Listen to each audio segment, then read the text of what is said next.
지난 3월 국방부는 국방시설본부에 근무하는 군무원이 군 내부 정보를 사전에 알고 토지 거래를 했다는 의혹이 일자 자체 파악을 위해 전수조사를 진행했습니다.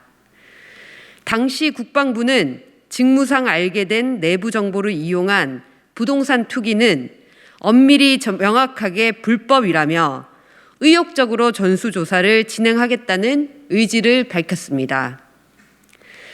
그리고 오늘 군인과 군무원 등의 부동산 투기 의혹에 대해 조사 결과를 발표했습니다. 조사 대상은 군부대 이전, 기부대 양여, 군공항 이전, 군사시설 보호구역 해제 등 4개 사업 관련 업무 담당자의 전원에 대한 전수조사였고 약 3,695명에 달하는 대규모 조사였습니다. 그런데 5개월 동안 50여 명의 조사단을 꾸려 진행한 조사 결과는 단 한 명의 기소로 그치고 말았습니다. 맹탕도 이런 맹탕이 없습니다.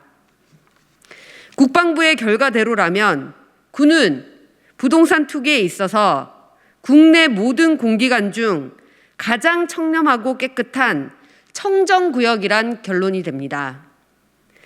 대한민국에서 이 정도의 모범 기관이 어디 있습니까?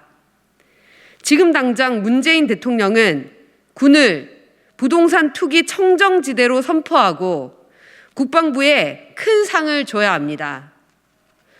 하지만 국방부의 조사 과정과 내용을 자세히 살펴보면 왜 이런 맹탕의 보여주기식 결과가 나왔는지 잘 알 수 있습니다. 우선 가장 큰 문제는 공신력 있는 기관에 맡기는 것이 아니라 군 자체 조사 결과를 진행한 데 있습니다. 군 문제는 군이 자체적으로 해결할 수 있다는 맹신은 군 부동산 투기 문제에 있어서도 예외가 아니었습니다. 한편 배우자와 직계 좀비속에 대해서는 제대로 조사조차 하지 않았습니다. 또 전역자들도 조사 대상에서 빠진 상황이었습니다.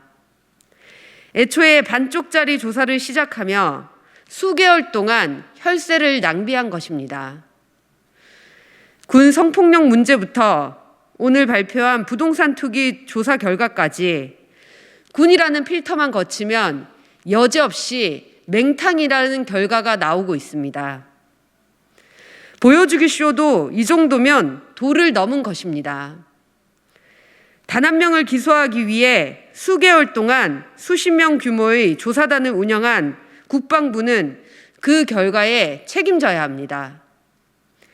정의당은 단 한 명의 기소라는 실소를 금할 수 없는 결과를 도출한 국방부가 바로 조사 대상이라는 점을 명확히 말씀드립니다. 국방부의 부동산 투기 전수조사 결과에 대해 정부는 즉각 무효선언을 해야 합니다. 그리고 전면 재조사에 착수할 것을 강력히 촉구합니다. 이상입니다.